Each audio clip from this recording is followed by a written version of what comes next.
नमस्कार। स्वागत है आप सभी का एक बार फिर से हमारे चैनल ट्रैवल विद कैलाश में। समय शाम के 5 बजे और पहुंच चुके हैं हम अपने resorts Highland Lilywood Highland beach resorts, जो कि कंडोलियम के पास ही है और बहुत ही lavish and luxury resorts. 1 BHK एंड 2 BHK की थीम पर यहाँ पर बने हुए एक तरह से सोसाइटी, एक नए ही कॉन्सेप्ट के साथ में रिजॉर्ट्स और होटल कम लग रहा है, बिल्कुल एक सोसाइटी है, गेटेड सोसाइटी, जो कि डिफरेंट कई पुलों से घिरी हुई है। बीच बीच में कई पुल बने हुए हैं और यहाँ से सबसे पहले बच्चों को उनके रूम्स अलॉट होते हुए, जो कि ट्विन शेयरिंग और ट्रिपल शेयरिंग पे हैं। तकरीबन 40 रूम, 35 से 40 ऑलमोस्ट लगने वाले हैं। टीचर्स ट्विन शेयरिंग पे और स्टूडेंट 3 to 4 की शेयरिंग पे, जो भी उनकी कॉम्पेबिलिटी बनती है। तो बच्चों को आज रूम अलॉट कर दिया गया है। शाम अभी हमारे पास में है जी। तो पहुंच गए हैं अपने होटल्स में। चलिए आपको रूम टूर देते हैं। कंडोलियम बीच इन गोवा। ये एक 1 BHK का रूम है।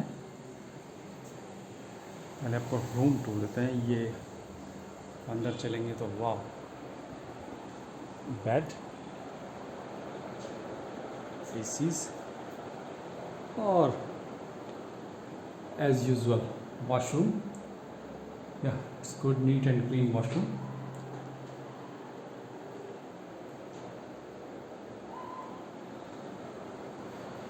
And चूँकि मैंने बताया 1 BHK के फ्लैट हैं, तो एक तरह से किचन इसमें अवेलेबल है। Kitchen and sink, fridge available है, हालांकि फ्रिज अभी खाली है। केटल्स आप चाय कॉफ़ी के लिए यूज़ कर सकते हैं। और ये इसकी एक बालकनी है, जिससे बाहर का व्यू हम आपको दिखाते हैं। ये मेन रोड की तरफ जाता हुआ रास्ता 200 मीटर अवे, और इस तरह से आपके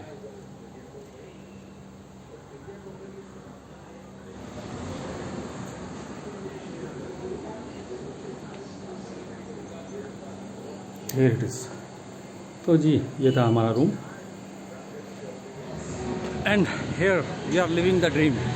या गोवा इज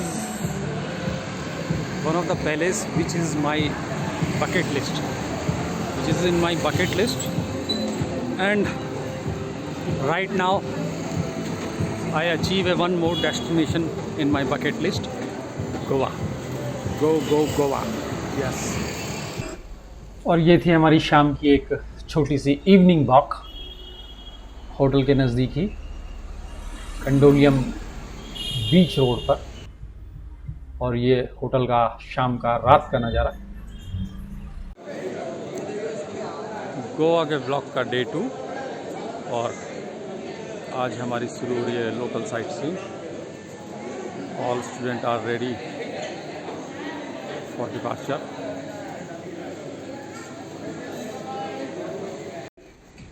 गोवा ट्रिप का आज हमारा दूसरा दिन, और आज की साइट सीइंग के लिए हम चल पड़े हैं अपने 107 बच्चे और टीचरों के साथ में।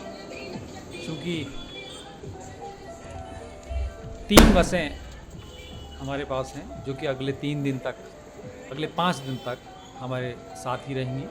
महाराष्ट्र की बसें हैं, जो कि 2 दिन यहाँ गोवा में साइट सीइंग, एक दिन गोवा से मुंबई का डिपार्चर उन्हीं बसों में होगा, और फिर अगले 2 दिन मुंबई का साइट सीइंग उन्हीं बसों में होगा। तो हमारे रिजॉर्ट से मात्र 50 से 100 मीटर की दूरी पर मेन रोड, जहाँ पे की बसें रहती हैं, यहाँ से हम बसों में बैठकर निकलेंगे अपने आज के डेस्टिनेशन अगोड़ा फोर्ट की तरफ। जैसा कि हिंदी में आप देख सकते हैं, अगवादा किला। अब चूंकि पीछे फोर्ट लगा है, किला लिखा है, लेकिन ये किसी तरह का एक लिविंग फोर्ट नहीं है। एक दुर्ग बनाया हुआ है जो कि बेसिकली यूज़ होता था एक लाइट हाउस के तौर पर, और एक रेन वाटर रिजर्वायर के तौर पर। जी, चूँकि समुंदर का खारा पानी है, तो पीने के पानी के लिए यहाँ पे बरसाती पानी को जो है जमा किया जाता था उस टाइम में।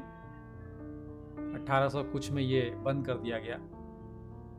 और किले से ही आप देख सकते हैं, चूँकि लाइट हाउस का एरिया है तो डेफिनेटली समुंदर के नज़दीक ही होगा, जहाँ से कि जहाज़ों को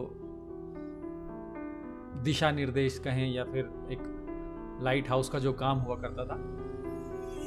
ये सामने ही आप देख सकते हैं अगोड़ा फोर्ट का लाइट हाउस। इससे पहले हमने जो दुर्ग या किले देखे हैं राजस्थान साइड में, वो एक तरह से लिविंग फोर्ट हुआ करते थे, जिनमें ह्यूमन आबादी रहा करती थी, राजा रहा करता था, प्रजा रहा करती थी। लेकिन यहाँ पुर्तगालियों द्वारा बनाया गया ये ऐसा कोई लिविंग फोर्ट नहीं है। और एक चीज़ जो बहुत ही दिलचस्प या कहें या फिर हैरतअंगेज लगी कि जो ढलुआ छतें हैं, ऐसी छतें हमें अक्सर पहाड़ी एरिया में देखने को मिलती थी, चूँकि वहाँ उनका काम ये रहता था कि बर्फ़ उन पर टिक ना पाए। उसके उलट यहाँ भी उनका यही काम है कि ये एक पानी ट्रॉपिकल कहें या फिर रेन ज़्यादा वाला इलाका कहें, तो इस वजह से ढलुआ छतें हैं कि पानी छत पर टिक ना सके। हालांकि इसके बावजूद हमने यहाँ के मकानों में सीलन और बरसात के होने वाली जो सीलन हो जाती है वो ज़रूर देखी। तो इस वजह से जो पुर्तगाली शैली कॉलोनियल स्टाइल में बनी हुई बिल्डिंग है, उनकी ज़्यादातर छतें जो हैं ढलुआ ही हैं, जिस वजह से कि पानी उन पर ज़्यादा टिक ना सके।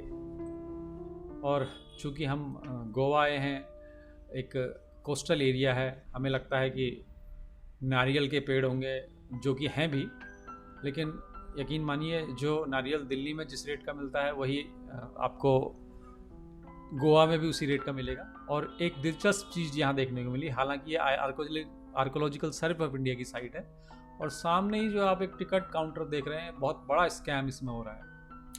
हमने जो भी टिकटें इन्हें दी, इन्होंने उन टिकटों को रीसेल कर दिया। जी हाँ, यदि आप इन्हें टिकट चेक कराते समय, टिकट होना ये चाहिए कि ये आपसे टिकट लें, आधी आपको दें, आधी खुद रख लें, लेकिन जनाब ने देखा कि सीधी सीधी टिकटें, बिल्कुल प्रेस नीट एंड क्लीन टिकटें आ रही हैं, तो इन्होंने उनकी एक गड्डी बनाई और वापसी से रीसेल काउंटर पर भेज दिया। ये अगोड़ा फोर्ट का मैप।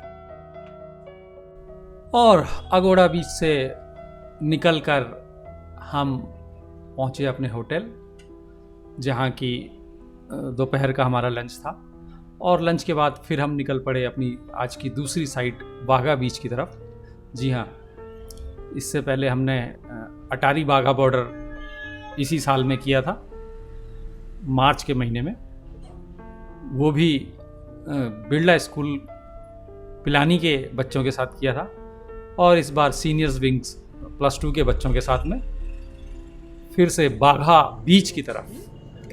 तो journey from Baga border to Baga beach, हालांकि उसे बाघा बॉर्डर नहीं अटारी बॉर्डर कहते हैं, क्योंकि इंडियन साइड्स में अटारी बॉर्डर कहलाता है, जबकि पाकिस्तान साइड वाला बाघा बॉर्डर कहलाता है।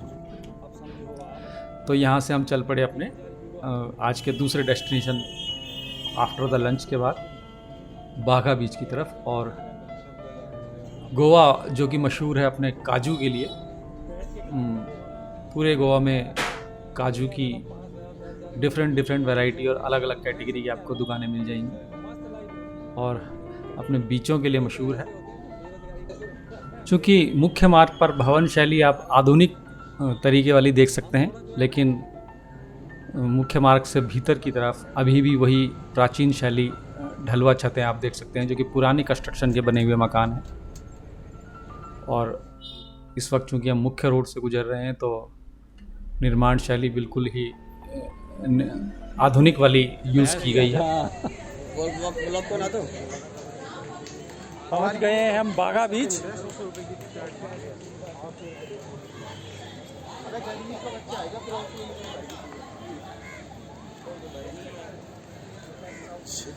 सर पैराग्लाइडिंग करवा दो। भाई वो खतरनाक एक्टिविटी हो गया है, मेरा है ना। अरे मारते खतरनाक ना है कोई यार। राइट नाउ इन बागा बीच बिश्नोई सर।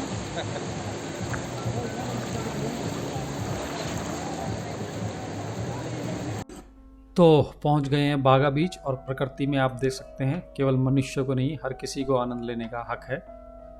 बीच पर आनंद लेते हुए पशु, पक्षी और मनुष्य, जी हाँ, एक अद्भुत तालमेल के साथ बीच पर।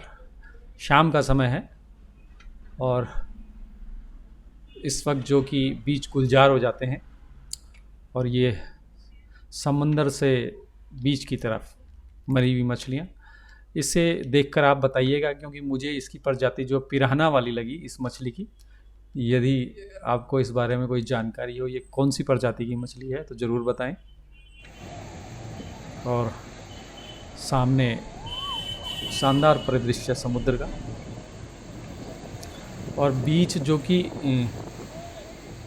डिफरेंट काइंड्स ऑफ एक्टिविटीज़ करने के लिए है।